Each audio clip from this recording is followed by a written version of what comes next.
Hello students, welcome back to let's improve 9 and 10। আমি তোমাদের Sourodip sir, তোমাদের হিস্ট্রি এবং জিওগ্রাফি এডুকেটর। আজকে আবারও চলে এসেছি তোমাদের ক্লাস 9 এর হিস্ট্রি নয়, আজকে জিওগ্রাফির নতুন একটা অধ্যায় নিয়ে। তোমরা সবাই জানো তো লেটস ইমপ্রুভ 9 and 10 চ্যানেলে আমরা প্রত্যেক দিন নতুন নতুন ভিডিও ক্লাস 9 এর, অর্থাৎ তোমাদের যে ক্লাস 9 এ যে সকল বুকস গুলো রয়েছে, যে সকল চ্যাপ্টার্স গুলো রয়েছে, যে সকল সাবজেক্টস এন্ড সিলেবাস রয়েছে, সেই সবগুলোই আমরা কভার আপ করছি। আর আমি তোমাদের হিস্ট্রি এবং জিওগ্রাফি পড়াই। তো আজকে আমাদের ডেটস হচ্ছে জিওগ্রাফি। তো জিওগ্রাফির আজকে আমরা শুরু করব হচ্ছে চতুর্থ অধ্যায়। এই চতুর্থ অধ্যায় আমাদের ইম্পর্টেন্ট। গত ক্লাসগুলোর মধ্যে আমরা সেকেন্ড এন্ড থার্ড চ্যাপ্টার সম্পূর্ণভাবে ভালো করে বুঝেছি, ভালো করে পড়েছি, তোমাদের সামনে উপস্থাপন করেছি, আর তোমাদের সকল ধরনের ডাউটস গুলো আমরা ক্লিয়ার করেছি। আজকে আমরা শুরু করব নতুন অধ্যায়, অর্থাৎ অধ্যায় 4, যার নাম হচ্ছে ভূমিরূপ গঠনকারী প্রক্রিয়া এবং পৃথিবীর বিভিন্ন ভূমিরূপ। মানে ভূমিরূপ গঠনকারী কি কি প্রক্রিয়া রয়েছে এবং সেই প্রক্রিয়াগুলোর মাধ্যমে আমরা পৃথিবীতে যে সকল ভূমিরূপগুলো দেখতে পাই, সেই সকল ভূমিরূপের আমরা আলোচনা করব।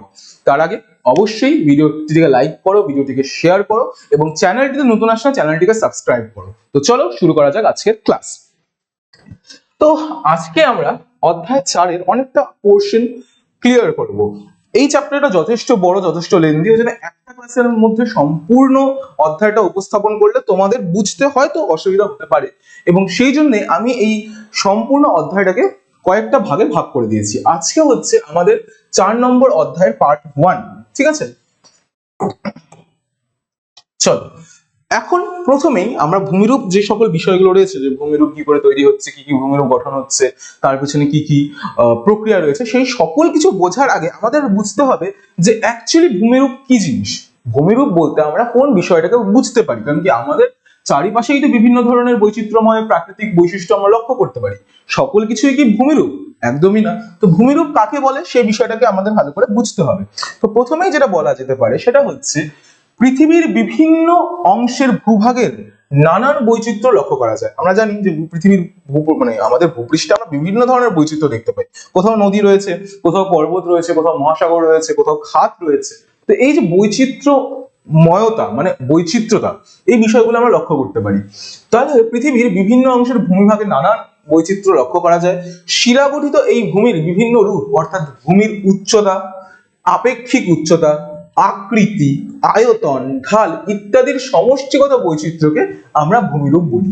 মানে ভূমির আমি উচ্চতাও বলছি, আপেক্ষিক উচ্চতাও বলছি, তার আকৃতি, আয়তন, ঢাল, ঠিক আছে, বিভিন্ন শিলাগঠিত ভূমির বিভিন্ন রূপ, এই সকল বিষয়টাকে সমষ্টিগতভাবে, ঠিক আছে, একত্রিতভাবে আমরা বলতে পারি যে হ্যাঁ, এটা হচ্ছে একটা ভূমিরূপ, ল্যান্ডস্কেপ বা টোপোগ্রাফি। ঠিক আছে, তুমি যদি এখানে লক্ষ্য করো, এখানে একটা খুব সুন্দর কার্টুনাইজড একটা ফটো রয়েছে। সেই ফটোর মধ্যে তুমি বিভিন্ন ধরনের বিষয় দেখতে পারবা। এখানে ঝর্ণার মধ্যে একটা আকৃতি রয়েছে, এখানে পাহাড় রয়েছে, এখানে একটা মরুভূমি টাইপের অঞ্চল, এই যে এখানে নদী আসছে, এখানে মহাসাগর হচ্ছে, এখানে দ্বীপ তৈরি হয়েছে, এখানে একটা হ্রদ তৈরি হয়েছে, বনভূমি রয়েছে। এই যে বিভিন্ন ধরনের বৈচিত্র্যতা, এই বিষয়টাকে আমরা ভূমিরূপ হিসাবে উপস্থাপন করি। তাহলে আশা করি বিষয়টা বুঝতে পারলাম যে অ্যাকচুয়ালি ভূমিরূপ কি জিনিস। ঠিক আছে, চল এখন ভূমিরূপের কয়েকটা বিষয় আমাদের মাথায় বুঝতে হবে যে হোয়াট ইজ ভূমিরূপ, এবং ভূমিরূপের কয়েকটা ব্যাপার রয়েছে, মানে কয়েকটা ক্রম রয়েছে, সেই ক্রমানুযায়ী ভূমিরূপ গঠন হয়। তাহলে ব্যাপ্তি বা ক্রম অনুসারে ভূমিরূপের শ্রেণীবিভাগ রয়েছে। ব্যাপ্তি বা ক্রম অনুসারে ভূমিরূপকে প্রধানত 3টি ভাগে ভাগ করা যায়। কটা ভাগে ভাগ করা যায়? 3টি ভাগে। ঠিক আছে, 3টি ভাগে ভাগ করা যায়। পৃথিবীর ক্রমের ভূমিরূপ মানে এই যে প্রথম ক্রমের ভূমিরূপ, প্রথম ক্রমের ভূমিরূপ বলতে এটি প্রধানত দুই প্রকার, একটা হচ্ছে মহাদেশ এবং মহাসাগর। তাহলে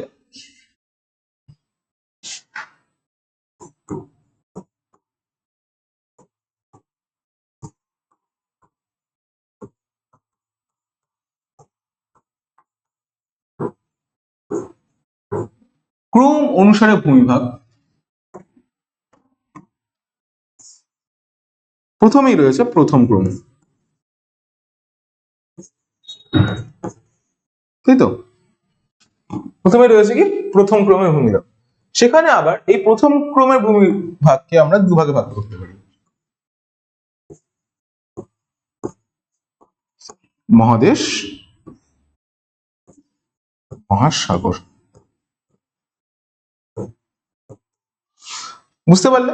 তো এই প্রথম ভাগের ভূমিভাগকে আমরা আগে ক্রম অনুসারে ভূমিরূপ হচ্ছে, এই ভূমিরূপকে আমরা দুই ভাগে ভাগ করে, এক ভাগে হচ্ছে প্রথমেই আসলে হচ্ছে প্রথম ক্রমের ভূমিরূপ, এবং প্রথম ক্রমের ভূমিরূপকে আমরা দুই ভাগ করতে পারি মহাদেশ বা মহাসাগর। নেক্সট কি রয়েছে? নেক্সট রয়েছে হচ্ছে দ্বিতীয় ক্রমের ভূমিরূপ। এটি প্রধানত তিন প্রকার: পর্বত, মালভূমি এবং সমভূমি। তো কি বললো?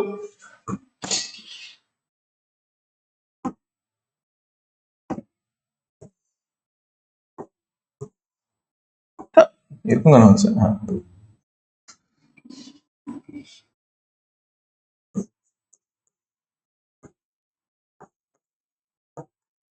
তৃতীয় ক্রম।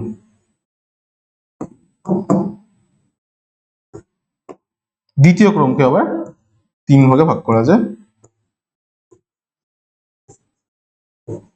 পর্বত, মালভূমি আর হচ্ছে সমভূমি। ঠিক আছে, পর্বত, মালভূমি, সমভূমি। এবং সবার শেষে যেটা রয়েছে তৃতীয় ক্রম। তৃতীয় ক্রমকে আমরা দুভাগে ভাগ করতে পারি, সেটা হচ্ছে ক্ষয়জাত ভূমিরূপ সমূহ এবং সঞ্চয়জাত ভূমিরূপ সমূহ। দেখি একটু ছোট করে নিই।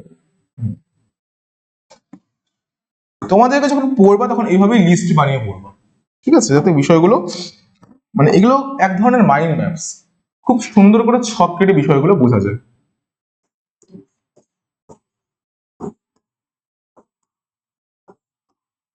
তৃতীয় ক্রম। তৃতীয় ক্রমের মধ্যে প্রথমে রয়েছে সঞ্চয়জাত,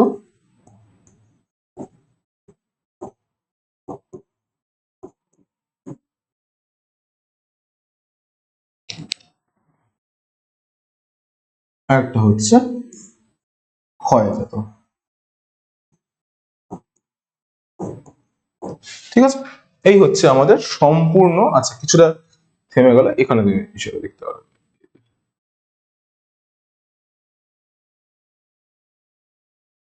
ঠিক আছে, এই হচ্ছে আমাদের সম্পূর্ণ ক্রমানুসারে ভূমিরূপের ব্যাখ্যা। যে ক্রমানুসারকে তিন ভাগে ভাগ করা যায়: প্রথম, দ্বিতীয়, তৃতীয়। প্রথম ভাগের মধ্যে মহাদেশ, মহাসাগর; দ্বিতীয় ক্রমের মধ্যে পর্বত, মালভূমি, সমভূমি; এবং তৃতীয় ক্রমের মধ্যে সঞ্চয়জাত এবং ক্ষয়জাত। এবং সঞ্চয়জাত ক্ষয়জাতকেও ভাগ করা যায়। যেমন ক্ষয়জাতের মধ্যে কি হয়? গিরিখাত, জলপ্রপাত।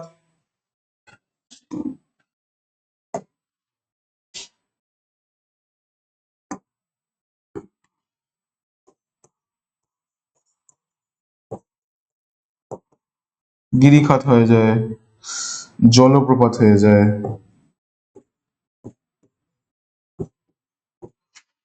সঞ্চয়জাতের ক্ষেত্রে হবে হচ্ছে বদ্বীপ, প্লাবন ভূমি। ঠিক আছে, এইগুলো মাথায় রাখতে হবে। তো এই হচ্ছে আমাদের সম্পূর্ণ ক্রমানুসারে বিভাগের ব্যাখ্যা। ঠিক আছে, চলো।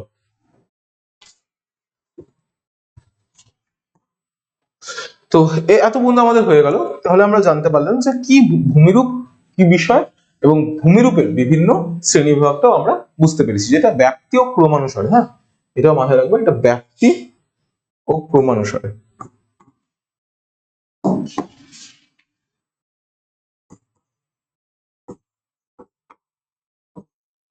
ব্যাপ্তি ও ক্রমানুসারে, ক্রম অনুসারে বা ক্রমানুসারে। ঠিক আছে, চলো নেক্সট।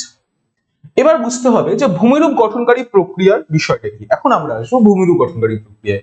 এতক্ষণ ধরে আমরা বুঝতে পারলাম যে হ্যাঁ অ্যাকচুয়ালি ভূমিরূপ কি বিষয়। এখন আমরা আসবো ভূমিরূপ গঠনকারী প্রক্রিয়াটা বলতে কি বোঝানো হচ্ছে। তো পৃথিবীর এখানে দুটো সংজ্ঞা রয়েছে, যেই সংজ্ঞা অনুযায়ী মানে যেই সংজ্ঞাটা তোমার কাছে সহজ লাগে সেই সংজ্ঞাটাই তোমরা পড়বে। পৃথিবীর অন্তর্জাত ও বহির্জাত শক্তি। পৃথিবীর বিভিন্ন ধরনের শক্তি রয়েছে। একটা হচ্ছে অন্তর্জাত, যেটা ভূ অভ্যন্তরের ভিতর থেকে আসে। আরেকটা রয়েছে বহির্জাত, অর্থাৎ ভূ অভ্যন্তরের নয়, ভূপৃষ্ঠের মধ্যে যে সকল শক্তিগুলো কার্যকরী।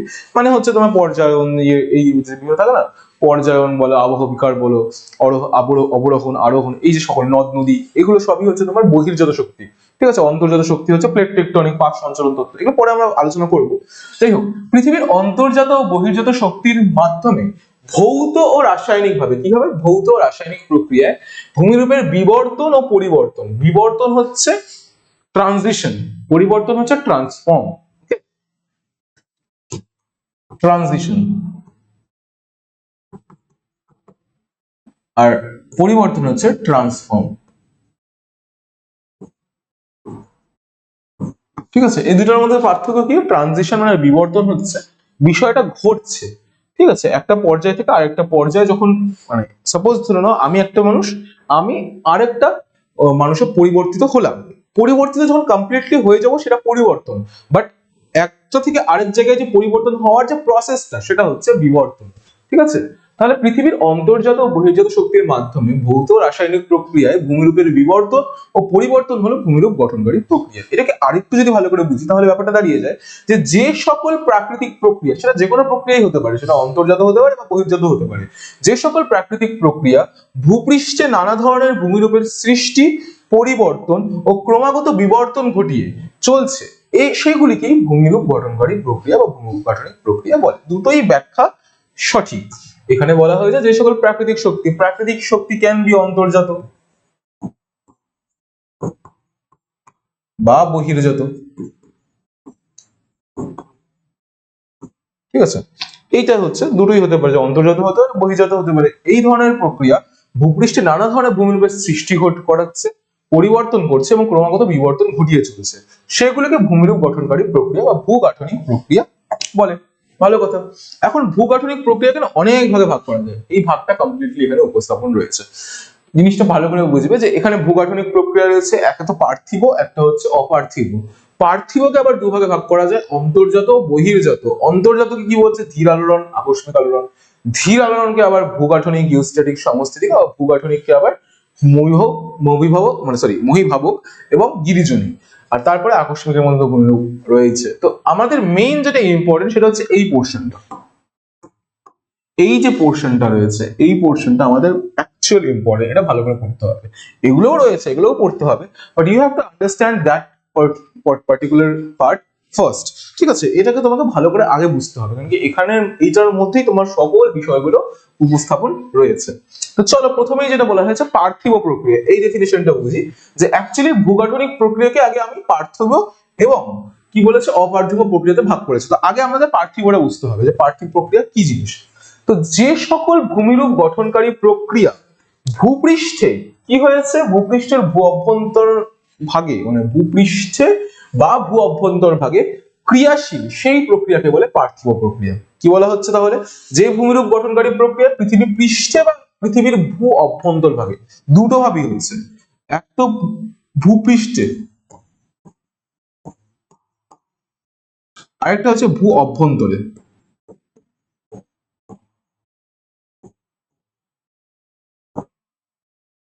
এই দুটো ব্যাপার, একটা হচ্ছে ভূপৃষ্ঠ, একটা হচ্ছে ভূ অভ্যন্তর। এখন যে সকল ভূমিরূপ গঠনকারী প্রক্রিয়া ভূপৃষ্ঠ এবং ভূ অভ্যন্তর দুটোতেই ক্রিয়াশীল রয়েছে সেটা কি বলা হয় হচ্ছে পার্থিব প্রক্রিয়া, অর্থাৎ টেরেস্ট্রিয়াল টেরেস্ট্রিয়াল প্রসেস। ঠিক আছে, সিম্পল ইজ দ্যাট। এই প্রক্রিয়া আবার অন্তর্জাত প্রক্রিয়া এবং বহির্জাত প্রক্রিয়া, এই দুভাগে বিভক্ত। ঠিক আছে, তাহলে পার্থিব প্রক্রিয়া আমরা বুঝলাম যে কি জিনিস পার্থিব প্রক্রিয়া, যে অন্তর্জাত মানে পার্থিব প্রক্রিয়া হচ্ছে যেটা ভূ অভ্যন্তর এবং ভূপৃষ্ঠে উভয় ভাবে ক্রিয়াশীল, উভয় অঞ্চলে উভয় স্থানেই ক্রিয়াশীল, সেটা হচ্ছে পার্থিব প্রক্রিয়া। এখন আমরা অপার্থিবতে যাব না, আগে আমাদের কমপ্লিট এই চার্টটা বুঝতে হবে, দেন আমরা উই ক্যান গো ফার্দার অপার্থিব। কিন্তু অপার্থিবের মধ্যে এমন কোনো বিষয় নেই, যা রয়েছে আমাদের পার্থিব প্রক্রিয়ার মধ্যেই সীমায়িত রয়েছে বেশিরভাগটাই। তাহলে পার্থিব প্রক্রিয়াকে আবার দুভাবে ভাগ করা যায়, কি বলা যায়? অন্তর্জাত প্রক্রিয়া এবং বহির্জাত প্রক্রিয়া। কি বললাম? অন্তর্জাত এবং বহির্জাত। এখন অন্তর্জাত ও বহির্জাতকে বুঝতে হবে, তো তার আগে সবার আগে অন্তর্জাতকে বুঝি। যে অন্তর্জাত, অন্তর্জাত, ঠিক আছে, অন্তর্জাত এন্ডোজেনেটিক, জেনিক হয়ে গেছে, এন্ডোজেনেটিক হবে, এন্ডোজেনেটিক। এন্ডোজেনেটিক মানে হচ্ছে অভ্যন্তর, মানে অভ্যন্তরে, কথাটা বুঝতেই পারছো যে অন্তর্জাত মানে হচ্ছে আন্ডার, অন্তরে রয়েছে। তাহলে ভূ অভ্যন্তরের সৃষ্ট বলের প্রভাবে ভূত্বকে যে ধীর আকস্মিক পরিবর্তন ঘটে, এটা কিন্তু মাথায় রাখবা, ধীর। ঠিক আছে, খুব ইম্পর্টেন্ট শব্দ, এগুলা শব্দ ভালো করে মাথায় রাখতে হবে, যে ধীর ও আকস্মিক পরিবর্তন ঘটে। ধীরও হতে পারে আকস্মিকও হতে পারে। তাহলে ভূ অভ্যন্তরে সৃষ্টের বল, তো প্রথমে কি বলছে যে ভূ, একটা ওয়ার্ড দেখলে যে ভূ অভ্যন্তরে সৃষ্ট বলের প্রভাবে যে ধীর ও আকস্মিক পরিবর্তন ঘটে তাকে অন্তর্জাত প্রক্রিয়া বলে। অন্তর্জাত মানে হচ্ছে অন্তরে রয়েছে, ভূ অভ্যন্তরে রয়েছে মানে ভূ পৃথিবীর ভেতর থেকে, তো অন্তরে রয়েছে। ভূ অভ্যন্তরে সৃষ্ট বলের প্রভাবে ভূত্বকে যে ধীর ও আকস্মিক পরিবর্তন ঘটে তাকে অন্তর্জাত প্রক্রিয়া বলে বা এন্ডোজেনেটিক প্রসেসেস। এন্ডন মানে হচ্ছে গ্রিক শব্দ, এন্ডনের মানে হচ্ছে ভিতর বা অভ্যন্তর। এখন আমরা চলে যাব, আমরা কি বলছিলাম একটা হচ্ছে অন্তর্জাত একটা বহির্জাত, কিন্তু আমরা আবার এটাও জানি যে অন্তর্জাত প্রক্রিয়াকে আবার দুভাগে ভাগ করা যায়। এইভাবে সিরিজটাতে যাব আমরা, ঠিক আছে। প্রথমে পার্থিব পড়লাম, তারপরে অন্তর্জাত বহির্জাত জানলাম, তখন অন্তর্জাত পড়লাম। অন্তর্জাতের আন্ডারে যতগুলো আছে সেগুলো আমরা এক এক করে পড়বো, এই প্রসেসেই আমরা যাব, ঠিক আছে। তো অন্তর্জাতটা কি?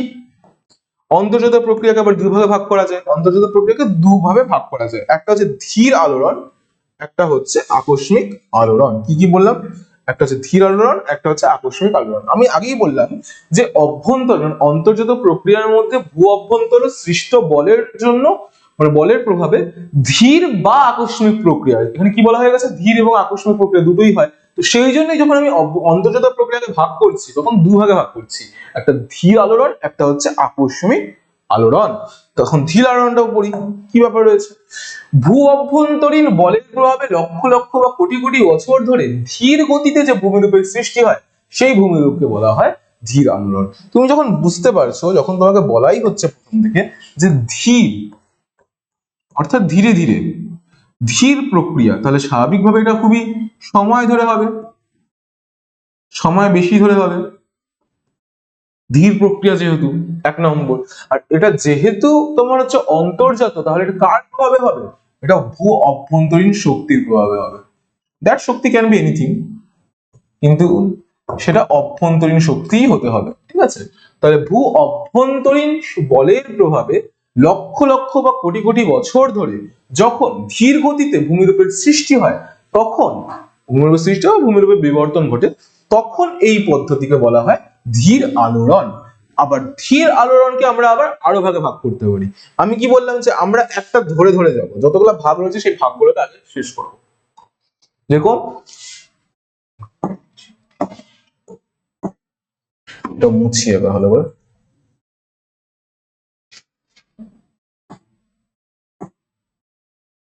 ওকে, তো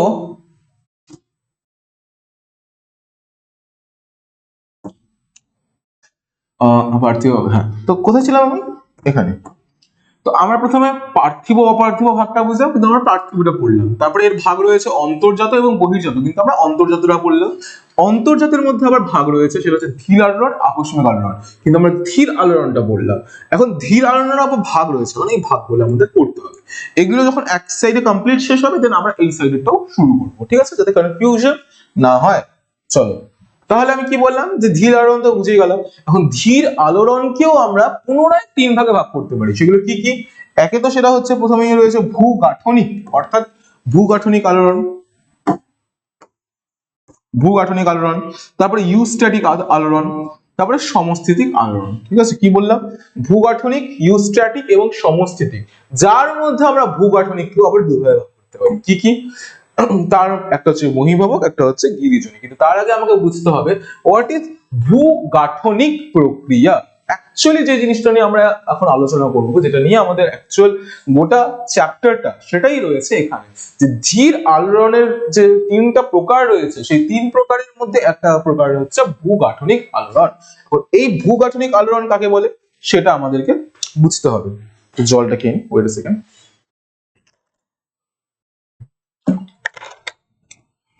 সো ভূগাঠনিক আলোড়নের ক্ষেত্রে কি বলা যেতে পারে? যে ভূ অভ্যন্তরে সৃষ্ট তাপ ও চাপের প্রভাবে, ওয়ার্ডস গুলো ভালো করে বুঝবে। ভূ অভ্যন্তরে, অবভিয়াসলি এটা এক ধরনের ধীর আলোড়ন, তাহলে ভূ অভ্যন্তরীণ বলের প্রভাবেই ঘটবে। তাহলে ভূ অভ্যন্তরে সৃষ্ট তাপ ও চাপের প্রভাবে যখন ভূত্বকের বিভিন্ন অংশের পরিবর্তন ঘটে এবং নতুন ভূমিরূপ সৃষ্টি হয়, তাকে ভূগাঠনিক আলোড়ন বা জিওটেকটনিক মুভমেন্ট বলে। ভূগাঠনিক আলোড়ন মানে কি বললো? জিওটেকটনিক মুভমেন্ট, যেটা কার জন্য হবে? ভূ অভ্যন্তরে সৃষ্ট তাপ ও চাপের প্রভাবে। কিসের জন্য? তাপ ও চাপের প্রভাবে যখন ভূত্বকের বিভিন্ন অংশের পরিবর্তন ঘটে এবং নূতন ভূমিরূপের সৃষ্টি হয় তাকে বলা হয় ভূগাঠনিক আলোড়ন বা জিওটেকটনিক মুভমেন্টস। ওকে, এই আলোড়নের প্রকৃতি ও ভূমিরূপের গঠনের উপর ভিত্তি করে পুনরায় এটাকে দুভাগে ভাগ করা যায়। একটা কি, যেটা বললাম আমি তোমাদেরকে, মহীভাবক আলোড়ন, এবং দ্বিতীয়টা রয়েছে গিরিজনী আলোড়ন। এই দুটো আলোড়ন সবচেয়ে বেশি ইম্পর্টেন্ট, একটা ভালো করে বুঝতে হবে, ওদের কোশ্চেন আসতেই থাকে। ঠিক আছে, তাহলে এই যে ভূগাঠনিক আলোড়ন, যেটা ভূ অভ্যন্তরীণ বল, এখানে কমপ্লিটলি বলেই দেওয়া হচ্ছে যে ভূ অভ্যন্তরে সৃষ্ট চাপ ও তাপের প্রভাবেই বিষয়টা ঘটে, এবং চাপ ও তাপের প্রভাবেই যখন ভূত্বকের বিভিন্ন অংশের পরিবর্তন ঘটে তখন নতুন ভূমিরূপ সৃষ্টি হয়, তাকে বলে হচ্ছে ভূগাঠনিক আলোড়ন। এবং এই আলোড়নকে দুই ভাগে ভাগ করা যায়। একটা হচ্ছে মহীভাবক,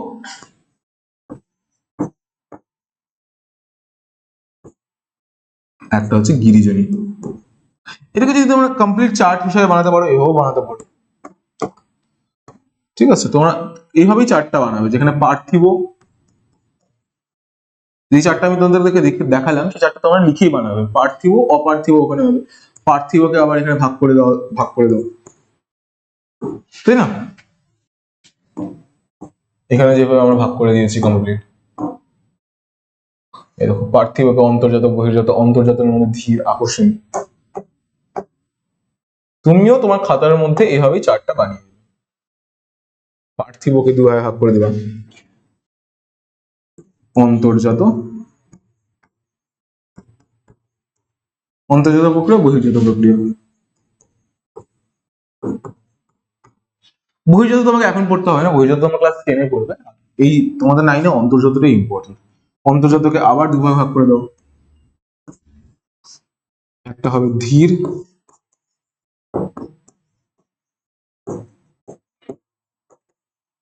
আর একটা হবে আকর্ষণিক।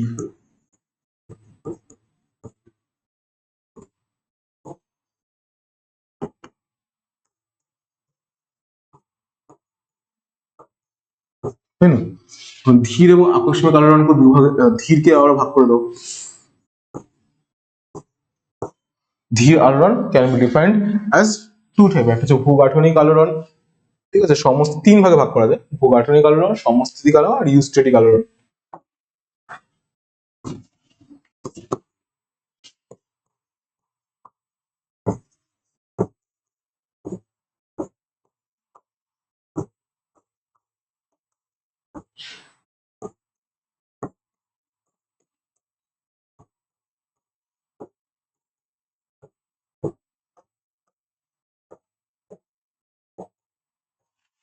হচ্ছে সমস্থিতিক।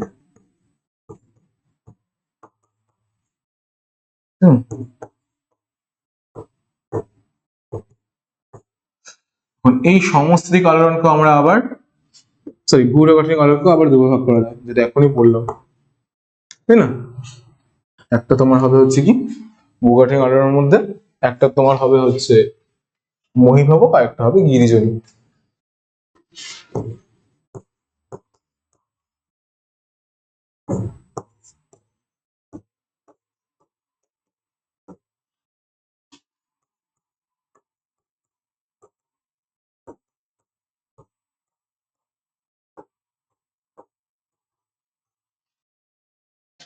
এই হচ্ছে কমপ্লিট বিষয়। অন্তর্জাত, ধীর আলোড়ন, আকস্মিক আলোড়ন, যার মধ্যে আরেকটা ধীর আলোড়নকে তিন ভাগে ভাগ করা যায়, ভূগাঠনিক, ইউস্ট্যাটিক, সমস্থিতিক। ভূগাঠনিক আলোড়নকে আবার মহীভাবক এবং গিরিজনী আলোড়ন। এবং এইটাই হচ্ছে মেইন বিষয়। এরপরে আরো দুটো ভাগ হবে, ওখান থেকে তোমার আরেকটা দুটো যাবে। তো এই লিস্ট, এই কমপ্লিট এইভাবে চার্টটা ভালো করে বানিয়ে রাখবে, এটা খুব ইম্পর্টেন্ট, যাতে তোমার মাথায় থাকে, মুখস্থ থেকে যায়।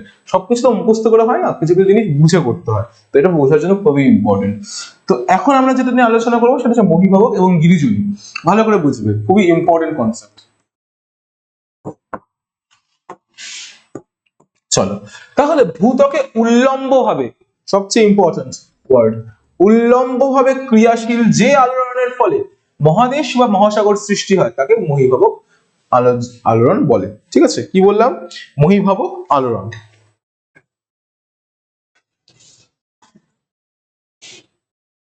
হুম,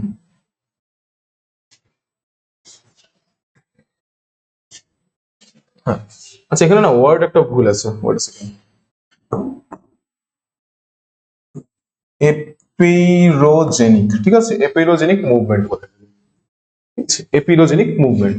তাহলে ভূত্বকে উল্লম্ব ভাবে, উল্লম্ব মানে হচ্ছে সোজাসুজি, ঠিক আছে, উল্লম্ব ভাবে, তাহলে ভূত্বকে উল্লম্ব ভাবে ক্রিয়াশীল যে আন্দোলনের ফলে মহাদেশ এবং মহাসাগর, কি বলা হয়েছে, মহাদেশ এবং মহাসাগরের সৃষ্টি হয়, তাকে মহীভাবক আলোড়ন বলে। মহীভাবক মিন্স, সিম্পল ভাবে মাথায় রাখবা, মহীভাবক বলেছে যখন,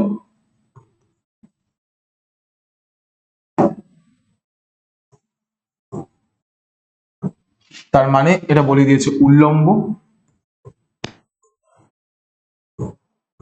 ঠিক আছে, উল্লম্ব ভাবে যাবে, ঠিক আছে, উল্লম্ব হবে। নেক্সট হবে হচ্ছে মহাদেশ বা মহাসাগর তৈরি হবে,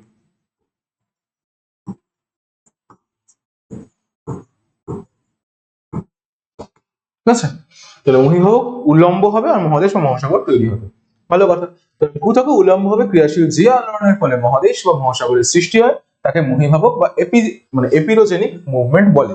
যেখানে গ্রিক শব্দ এপিরোস, এপিরোসের অর্থ হলো মহাদেশ, এই বল উল্লম্বভাবে কাজ করে বলে ভূত্বকের চ্যুতির সৃষ্টি হয়।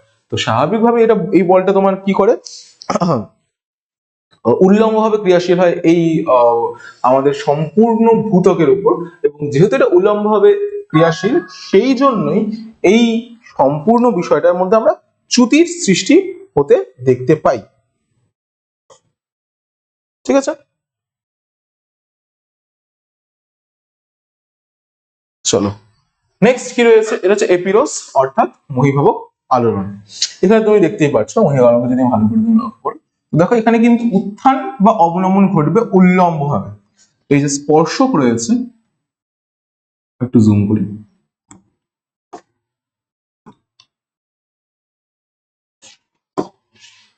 এই যে স্পর্শক যে রয়েছে ভূপৃষ্ঠ, এখানে সবসময় উল্লম্ব ভাবেই কাজ করবে, ইদার উত্থান ঘটবে না হলে অবনমন ঘটবে, কিন্তু যাই ঘটবে সেটা উল্লম্ব ভাবেই ঘটবে, ঠিক আছে।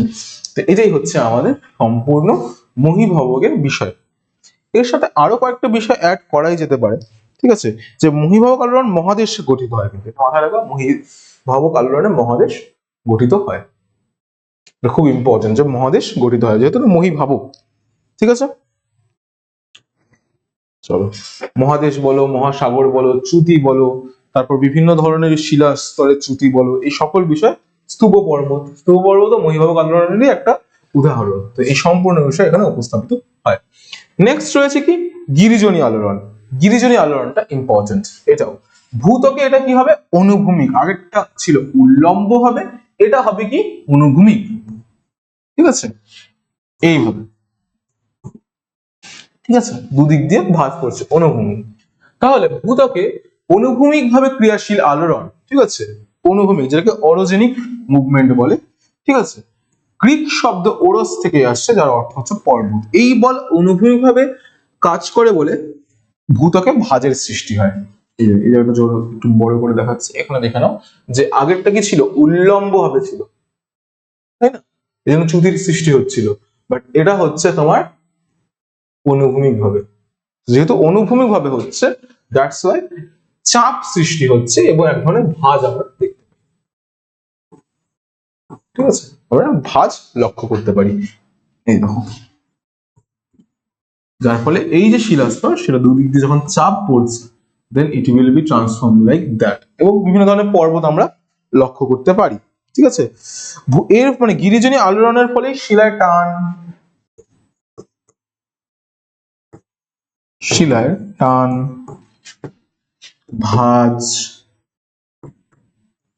তারপর তুমি বলো পীড়ন, এই সকল বিষয় আমরা লক্ষ্য করতে পারি, ঠিক আছে।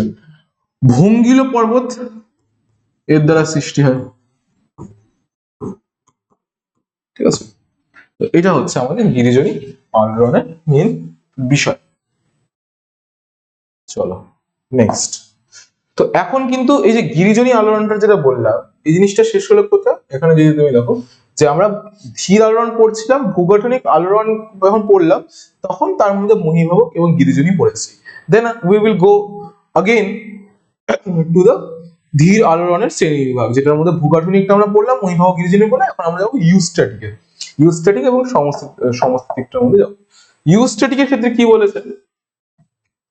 ইউস্ট্যাটিকের ক্ষেত্রে বলেছে যে বিশ্বব্যাপী সাগর মহাসাগরের জলধারণ ক্ষমতা হ্রাস বৃদ্ধি জনিত কারণে জলতলের উচ্চতার উত্থান আর পতনের সঙ্গে সম্পর্কিত আলোড়নকে ইউস্ট্যাটিক আলোড়ন বলে। ঠিক আছে, আচ্ছা এর সাথে না কয়েকটা বিষয় মাথায় রাখতে হবে। এক মিনিট।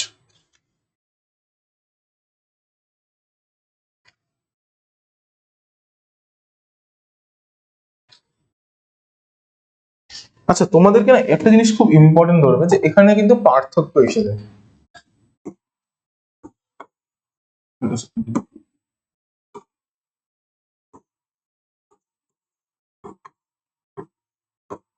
পার্থক্য এসে যাবে কিসের মধ্যে? একটা তোমার গিরিজনী আলোড়ন আর একটা তোমার হচ্ছে মহীভবক আলোড়নের মধ্যে।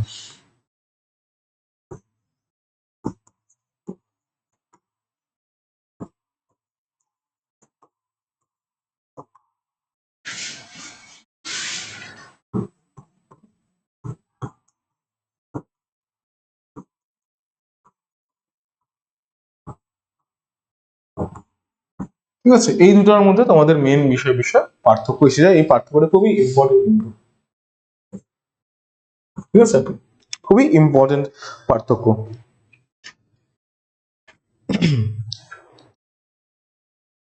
আচ্ছা, যেরকম তোমাকে এখানে লিখতে হবে কয়েকটা, যদি পার্থক্য থাকে তাহলে পার্থক্যের মধ্যে লিখতে হবে যে মহাদেশ জনিত এটা উল্লম্ব ভাবে গঠিত হয় স্বাভাবিকভাবে।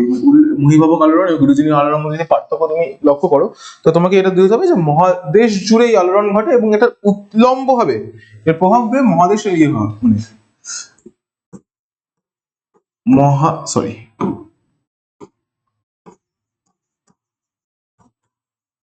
মহাদেশ জড়িত ভূত্বকের উল্লম্ব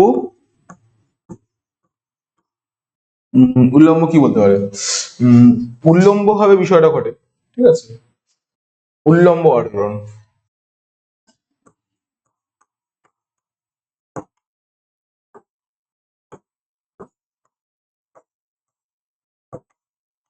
এর ক্ষেত্রে হবে হচ্ছে মানে শিলায় ভাঁজের সৃষ্টি হয়। ঠিক আছে, শিলার ভাঁজ পরে ভঙ্গিল পর্বত গঠিত হয়।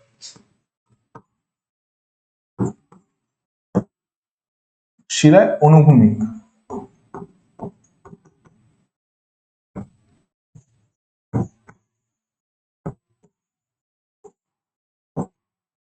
অনুভূমিক ক্রিয়াশীল আলোড়ন। ঠিক আছে, এটা একটা এদের মধ্যে তফাৎ রয়েছে। এছাড়াও তোমার রয়েছে এর দ্বারা শিলার টান এবং চ্যুতির সৃষ্টি হয়।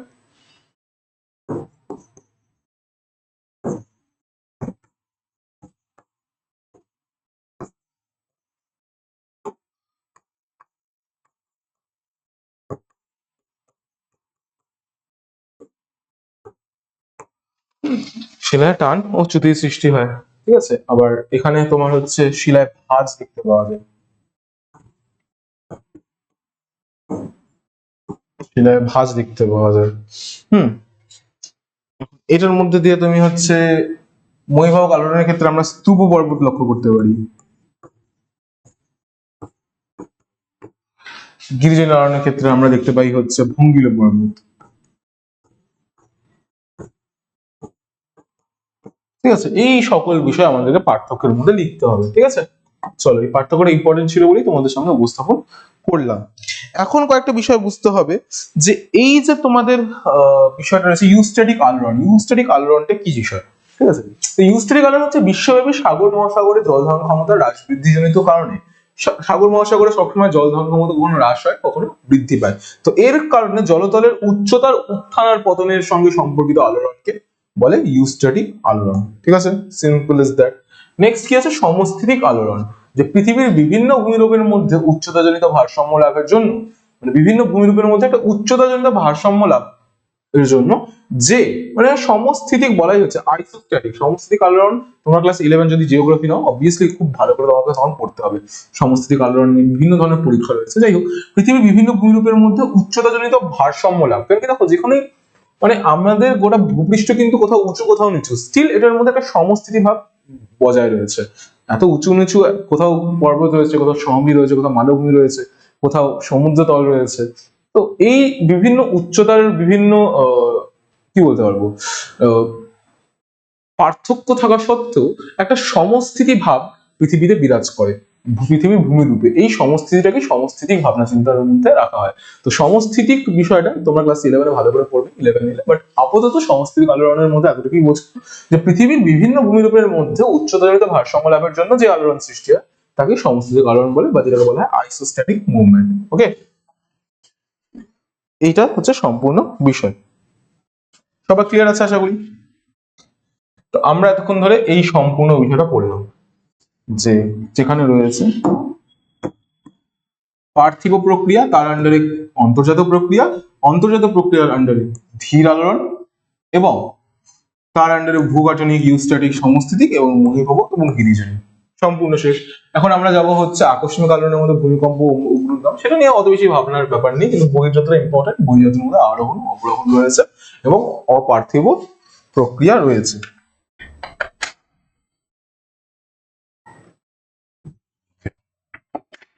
চলো এখন আসা যাক আকস্মিক আলোড়নের মধ্যে। ঠিক আছে,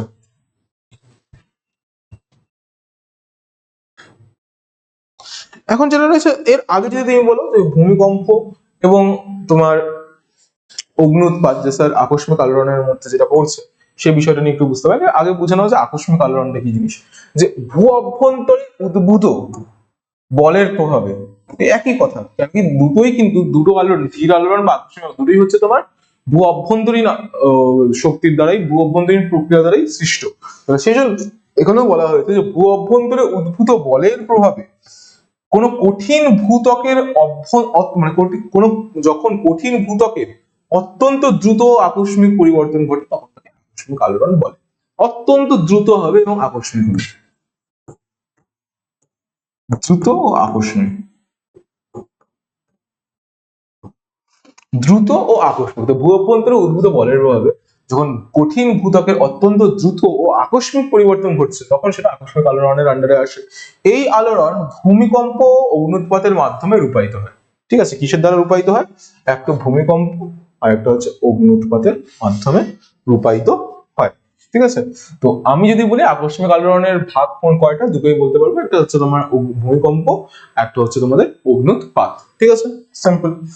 নেক্সট এখন আসা যাক বহির্জাত প্রক্রিয়া। আমরা এতক্ষণ ধরে অন্তর্জাত প্রক্রিয়ার সবকিছু পড়লাম, পার্থিব প্রক্রিয়ার আন্ডারে যে সকল অন্তর্জাত যে সম্পূর্ণ বিষয়টা রয়েছে এই সম্পূর্ণ বিষয়গুলো আমরা পড়লাম। এখন আমরা যাব হচ্ছে বহির্জাত প্রক্রিয়ার ক্ষেত্রে। বহির্জাত প্রক্রিয়ার ক্ষেত্রে দুটোই রয়েছে, অবরোহণ, আরোহণ। আপাতত যখন তোমরা ক্লাস 10-এ উঠবে তখন তোমরা আরোহণের মানে সরি বহির্জাত প্রক্রিয়ার গোটা একটা চ্যাপ্টারই আছে। প্রথম চ্যাপ্টারটি হচ্ছে তোমাদের বহির্জাত প্রক্রিয়া দিয়ে একদম ঘিরে রেখেছে।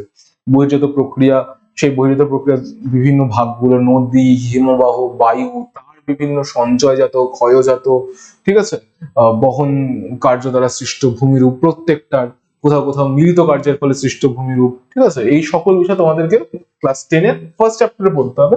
কিন্তু এখানে আপাতত তোমাকে দুটো জিনিসই বুঝতে হবে, সেটা হচ্ছে অবরোহণ এবং আরোহণ।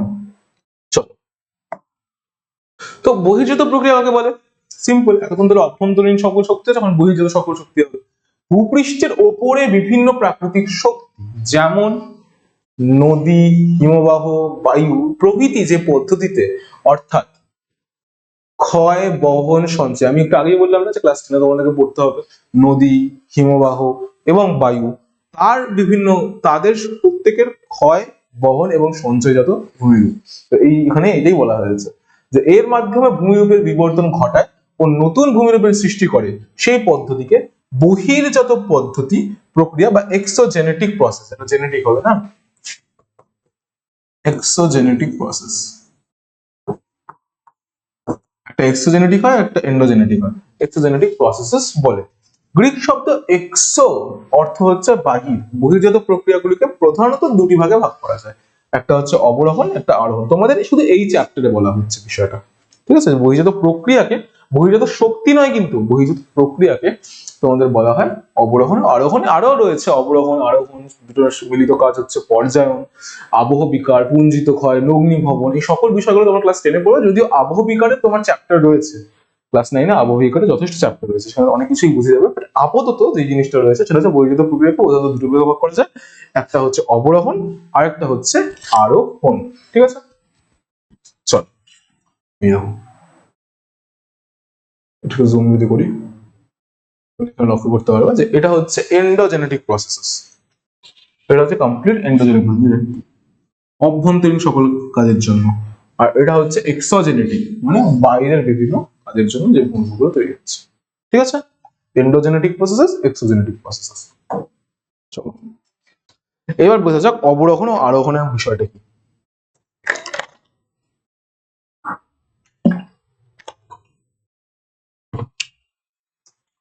অবরোহণ প্রক্রিয়া এবং আরোহণ প্রক্রিয়া।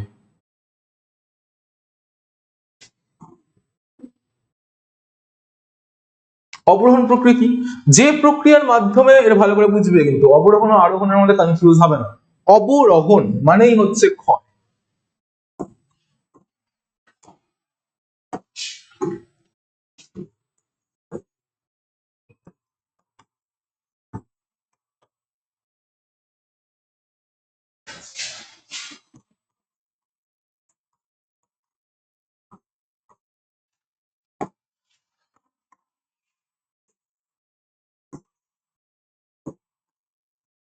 অবরোহণ মানে হচ্ছে ক্ষয় কার্য, আরোহণ মানে হচ্ছে সঞ্চয় কার্য। কেন বলছি সেটা বুঝে তুমি, আমি বলে দিচ্ছি। অবরোহণ হচ্ছে ক্ষয়, আরোহণ হচ্ছে সঞ্চয়। অবরোহণ মানে নিচে নামা, ক্ষয় মানে কি নিচে যাবে ভূমিরূপ, আর আরোহণ মানে হচ্ছে উপরে ওঠা।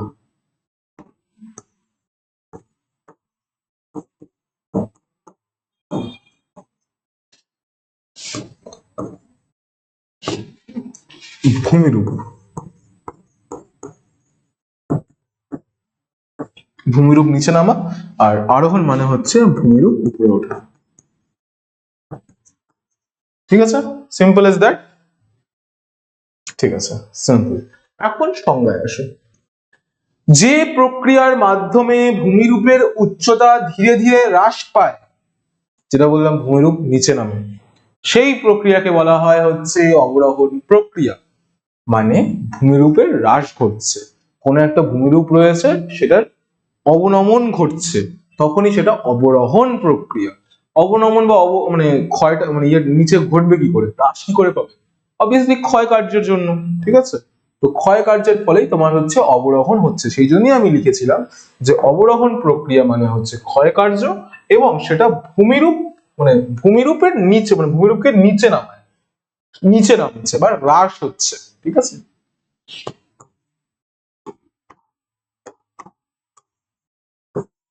হ্রাস ঘটে, রাম হয়ে গেছে,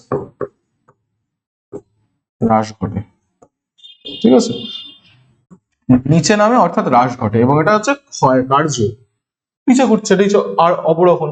আরোহণ মানে কি ওপরে ওঠা, কোনো কিছু আরোহণ করা, পর্বত আরোহণকারী, পর্বতারোহী যাদেরকে বলা হয়, পর্বত আরোহণ করছে, আরোহণ মানে ওপরে ওঠা। তাহলে অর্থাৎ যেই প্রক্রিয়ার দ্বারা ভূমিরূপের উত্থান ঘটে, যে প্রক্রিয়া দ্বারা ভূমিরূপের উচ্চতা ধীরে ধীরে বৃদ্ধি পায়, তাকে আরোহণ প্রক্রিয়া বলে। Simple is that. কি বললাম? যে প্রক্রিয়া দ্বারা ভূমিরূপের উচ্চতা বৃদ্ধি পায় তাকে আরোহণ প্রক্রিয়া বলে। বিভিন্ন প্রাকৃতিক শক্তি যেমন নদী, বায়ু, সমুদ্র তরঙ্গ ইত্যাদি সঞ্চয় কার্যের দ্বারা সৃষ্ট ভূমিরূপ। এরকম এখানে সঞ্চয় কার্যের কথা বলা হয়েছে। অবরোহণের ক্ষেত্রে দেখো ক্ষয়ীভবন ক্ষয়, পুঞ্জিত ক্ষয় ক্ষয়, আবহ বিকারক ক্ষয়েরই একটা মাধ্যম। তো এই সকল বিষয় অবরোহণের ক্ষেত্রে রয়েছে। তুমি যদি এখানে একটু ভালো করে দেখো, এই চার্টটা তোমাদের জন্য আমি এখানে রেখেছি, যেখানে একটা হিল দেখানো যাচ্ছে, ইরোশন হচ্ছে, এবং সেটা এরকম ধীরে ধীরে, মানে এটা এককালে এরকম ছিল, ধীরে ধীরে সেটা ক্ষয়ের মাধ্যমে এখন এই ঢেউ জিনিসটা এসেছে।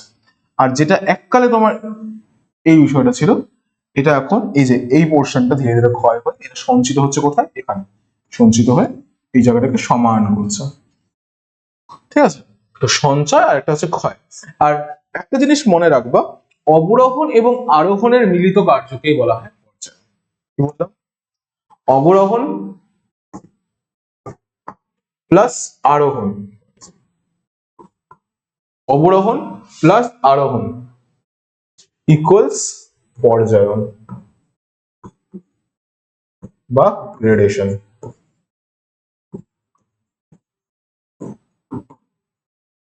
ঠিক আছে, সিম্পল এজ দ্যাট। এই বিষয়টাই আমাদের এখানে রয়েছে, কোনো মাথা ব্যথার বিষয় না, একদম ইজি কনসেপ্ট, যে কোনটা কি সেই জিনিসটা বুঝতে হবে। ঠিক আছে, অবরোহণকে বলা হয়েছে ডিগ্রেডেশন,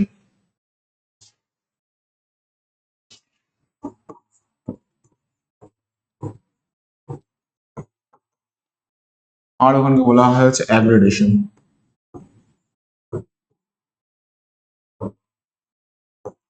ঠিক আছে, ডিগ্রেডেশন অ্যাগ্রেডেশন, সিম্পল এজ দ্যাট। কোন কনসেপ্টে ক্লিয়ার আছে। গ্রেডেশন প্রসেসও তাই বলা হয়, যে পর্যায়ন প্রক্রিয়া হচ্ছে অবরোহণ এবং আরোহণের মিলিত কাজ। সমতলীকরণ করা, ভূপৃষ্ঠে যে প্রক্রিয়ার দ্বারা সমতলীকরণ ঘটে, এই ওয়ার্ডটা আমার খুব পছন্দ এবং প্রায় আমি ইউজ করি হচ্ছে গ্রেডেশনের ক্ষেত্রে, সেটা হচ্ছে সমতলীকরণ। মানে তুমি দেখতে পাচ্ছ একটা ক্ষয় করছে আর একটা সঞ্চয় করছে, যার মাধ্যমে একটা ইকুয়ালি বিষয়টা তৈরি হচ্ছে, সমতল ভূমি তৈরি হচ্ছে। তো সেটাকেই বলা হয় হচ্ছে সমতলীকরণ। ভূপৃষ্ঠের যে প্রক্রিয়ায় সমতলীকরণ ঘটে সেটাকে আমরা বলি গ্রেডেশন প্রসেস। ঠিক আছে, ক্লিয়ার আছে সবার আশা করি। চলো, এত পর্যন্ত কোনো কারোর সমস্যা নেই। এর সাথে কয়েকটা কনসেপ্ট রয়েছে, যেরকম ক্ষয় সীমা। কি রয়েছে? ক্ষয় সীমা।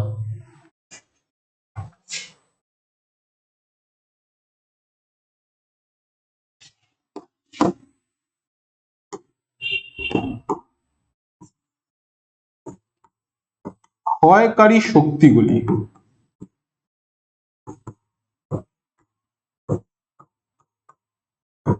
ঠিক আছে, এখানে ক্ষয়কারী শক্তির কথা বলা হয়েছে। যে ক্ষয়কারী শক্তি যে কোনো শক্তি হতে পারে, ঠিক আছে, সেটা বহির্জাত শক্তি হতে পারে, বেশিরভাগ ক্ষেত্রে বহির্জাত শক্তিই হয়। তো যে ক্ষয়কারক মানে ক্ষয়কারী শক্তিগুলি, ওকে।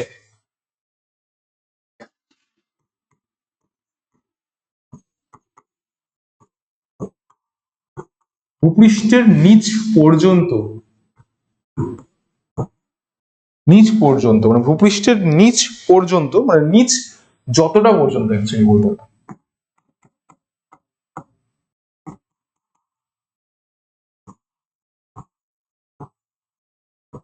নিচ যতটা পর্যন্ত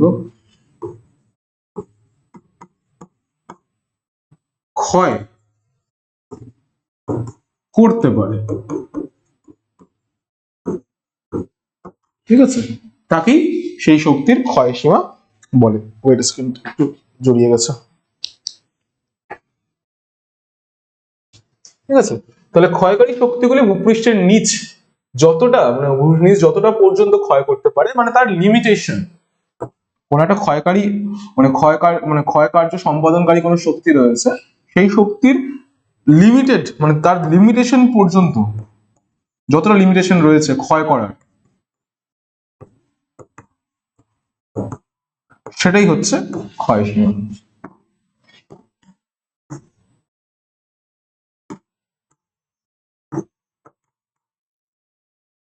ঠিক আছে, দিস ইজ কল্ড ক্ষয় সীমা। ওকে, ক্ষয় সীমা বলা যেতে পারে মানে ভূপৃষ্ঠের ক্ষয় সীমা। যদি তুমি বলো স্যার ভূপৃষ্ঠের ক্ষয় সীমা কোনটা,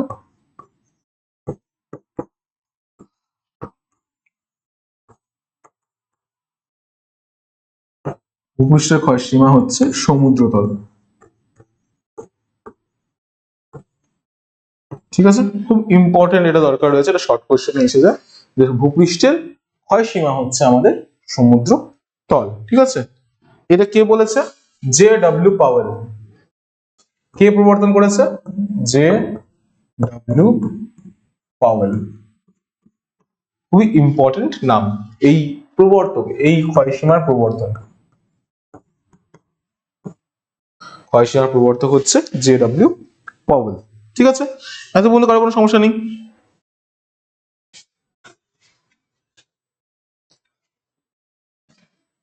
আচ্ছা, যদি আমি বলি পর্যায়নের সংজ্ঞা কোনটা, পর্যায়নের সংজ্ঞাটা দেওয়া নেই।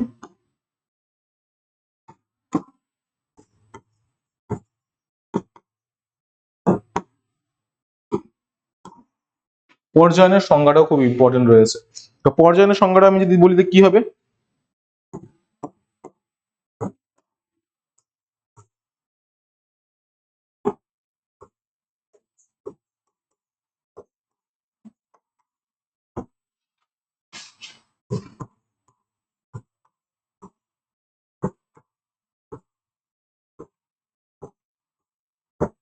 অসমতল ও বন্ধুর ভূমি ক্ষয়সীমার সাপেক্ষে বলা যেতে পারে যে ক্ষয়সীমার সাপেক্ষে এই বিষয়টা ঘটে।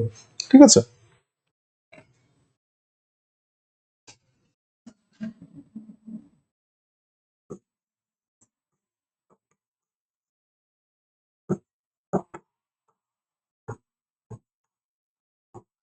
যে প্রক্রিয়ায় অসমতল ও বন্ধুর ভূমি ক্ষয়সীমার সাপেক্ষে ক্রমাগত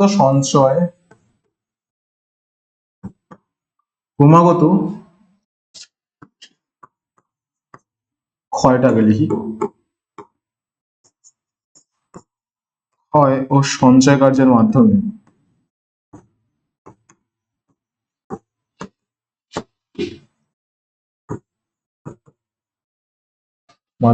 ভূপৃষ্ঠের সমতলীকরণ ঘটায়।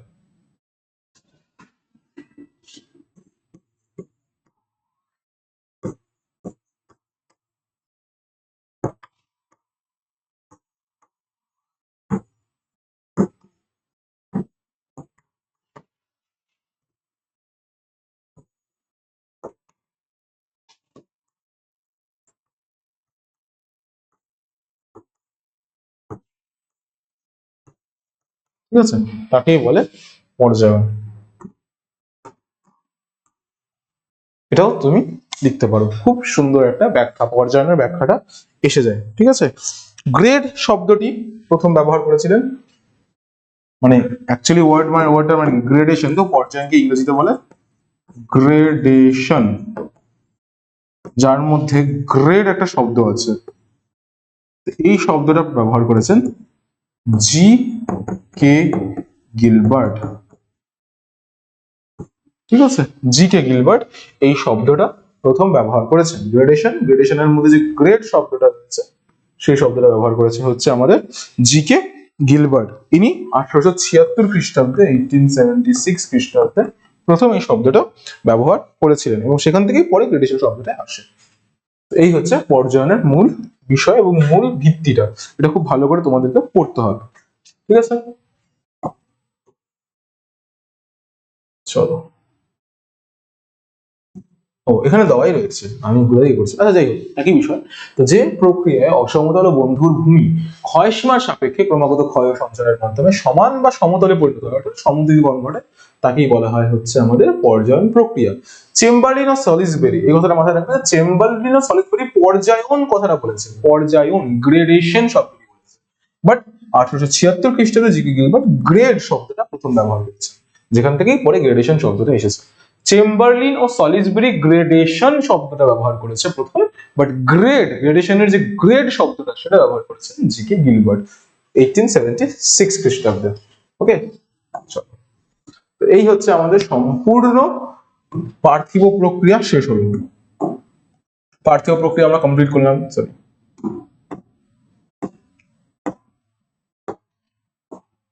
পার্থিব প্রক্রিয়া আমরা শেষ করলাম, অন্তর্জাত প্রক্রিয়া আমরা শেষ করলাম, বহির্জাত প্রক্রিয়া আমাদের শেষ হলো, ধীর আলোড়ন, আকস্মিক আলোড়ন কমপ্লিট করেছি, ভূগাঠনিক ইউস্ট্যাটিক সমস্থলিক হয়েছে, মণিভব গিরিজনী হয়েছে, ভূমিকম্প অনুৎপাত হয়েছে, এবং বহির্জাত প্রক্রিয়ার মধ্যে অবরোহণ আরোহণ শেষ। তো পার্থিবের সম্পূর্ণ কনসেপ্টটা আমরা শেষ করেছি, ভালো করে লক্ষ্য করো। পার্থিবের যে সকল বিষয়গুলো আছে, পার্থিব, অন্তর্জাত, বহির্জাত, ধীর আলোড়ন, আকস্মিক আলোড়ন, ভূগাঠনিক ইউস্ট্যাটিক সমস্থিক, মণিভবক গিরিজনী, ভূমিকম্প এবং তোমার অগ্নুৎপাত, এই সকল বিষয় আমরা সম্পূর্ণ করেছি। এবং বহির্জাতের মধ্যেও যে অবরোহণ ও আরোহণ এবং তাদের মিলিত কার্যের যেটাকে বলা হয় পর্যায়ন, সেটাকে আমরা শেষ করেছি। এখন সবার শেষে এখন বেঁচে আছে অপার্থিব প্রক্রিয়া। না, অপার্থিব প্রক্রিয়া অত বেশি কোনো মাথা ব্যথার বিষয় না, ইটস জাস্ট মানে এক্সট্রা টেরিস্ট্রিয়াল বিষয়। ঠিক আছে, মহাজাগতিক বিষয় যেটাকে বলা যেতে পারে। মূলত ধূমকেতু বা উল্কা জাতীয় মহাজাগতিক বস্তুর আঘাতে পৃথিবী পৃষ্ঠের বিবর্তন বা পরিবর্তন হওয়াকে অপার্থিব প্রক্রিয়া বা এক্সট্রা টেরেস্ট্রিয়াল প্রসেস বলে। আমার খুব সুন্দর লাগে এই শব্দটা, এক্সট্রা টেরেস্ট্রিয়াল ওয়ার্ড বা টেরিস্ট্রিয়াল ওয়ার্ডটা আমার খুব ভালো লাগে। তো এক্সট্রা টেরেস্ট্রিয়াল প্রসেস এটাকে বলা হয়। কয়েকটা জিনিস মাথায় রাখতে হবে যে গিরিজনী ও মহীভাবক আলোড়ন একই সাথে ঘটে কেন, এই বিষয়টা ইম্পর্টেন্ট।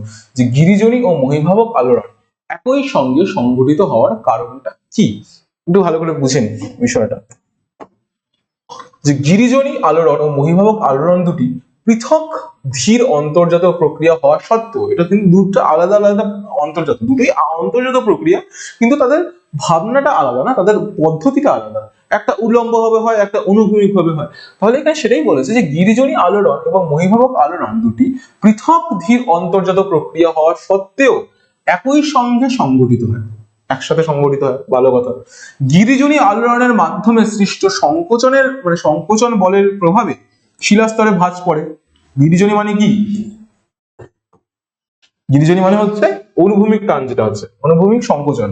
তাহলে গিরিজনী আলোড়নের মাধ্যমে সৃষ্ট সংকোচন বলের প্রভাবে শিলাস্তরে ভাঁজ পড়ে।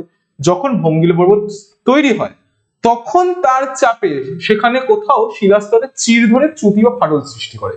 এই ফাটল বা চ্যুতি বরাবর ভূমিভাগের বিস্তীর্ণ অংশ বসে যায় এবং উঠে যায়।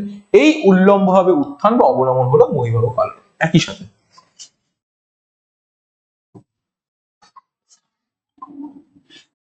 সাপোজ ধরে নাও এটা বড় সড়ো একটা ভূমিরূপের অংশ,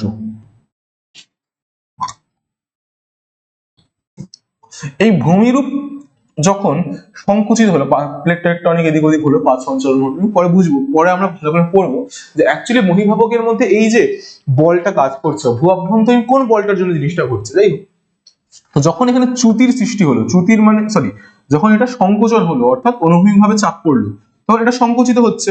ভালো কথা। এটা ট্রান্সফর্ম হয় কি হলো,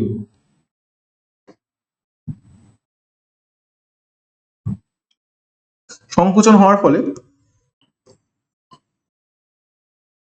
এই বিষয়টা ঘটলো, that transform into that thing.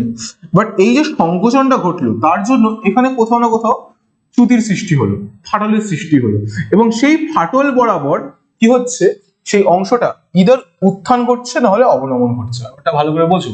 গিরিজনী আলোড়ন ও মহীভাবক আলোড়ন দুটি পৃথক অন্তর্জাত প্রক্রিয়া, তার সত্ত্বেও একই সঙ্গে সংঘটিত হয়।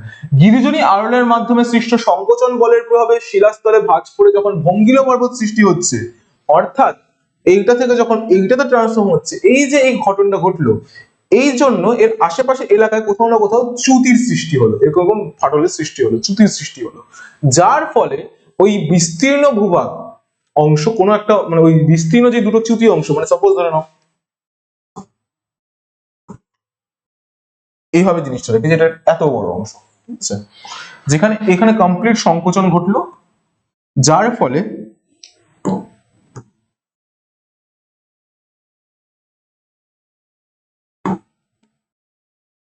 এতটুকু অংশে ভাঁজ পড়েছে, কমপ্লিট এখানে পাহাড় দিয়েছে। বাট এতটুকু যে অংশটা বাকি আছে সমান, সেখানে ফাটল সৃষ্টি হয়েছে, চ্যুতি সৃষ্টি হয়েছে। তো এখানে তো পর্বত তৈরি হয়ে গেল, ভঙ্গিল পর্বত, বাট এখানে তৈরি হচ্ছে ফাটল, যার ফলে যখন এখন তুমি যদি আবার সংকোচন ঘটে, তাহলে একটা পোর্শন, এই পোর্শনটা ইদার উপরে উঠে যাবে, এই দুটো পোর্শন হয়তো উপরে উঠে যাবে, নাহলে মাঝের পোর্শনটা নিচে নেমে যাবে, যার ফলে স্তূপ পর্বতের সৃষ্টি হবে। স্তূপ পর্বত অ্যাকচুয়ালি কিসের, মহীভাবক আলোড়নের একটা সংখ্যা, মহীভাবক আলোড়নের দ্বারাই স্তূপ পর্বত তৈরি হচ্ছে। তো সেখানে সেটাই বলা হচ্ছে, এখানে সেই বিষয়টাই বলা হচ্ছে যে এই যে সম্পূর্ণ বিষয়টা এখানে উপস্থাপন করলাম, গিরিজনী আলোড়নের মাধ্যমে সৃষ্ট সংকোচন বলের প্রভাবে শিলাস্তরে ভাঁজ পড়ে, যখন ভঙ্গিল পর্বত তৈরি হয় তখন তার চাপে সেখানে কোথাও শিলাস্তরে চির ধরে চ্যুতি বা ফাটল সৃষ্টি করে। এই ফাটল বা চ্যুতি বরাবর ভূমিভাগের বিস্তীর্ণ অংশ বসে যায় বা উঠে যায়। এই উল্লম্ব ভাবে উত্থান অবনমন হলো মহীভাবক আলোড়ন। তাহলে গিরিজনী আলোড়নের সাথে আমরা দেখতে পাচ্ছি যে মহীভাবক আলোড়ন সংঘটিত হচ্ছে, বিষয়টা বুঝতে পারলে।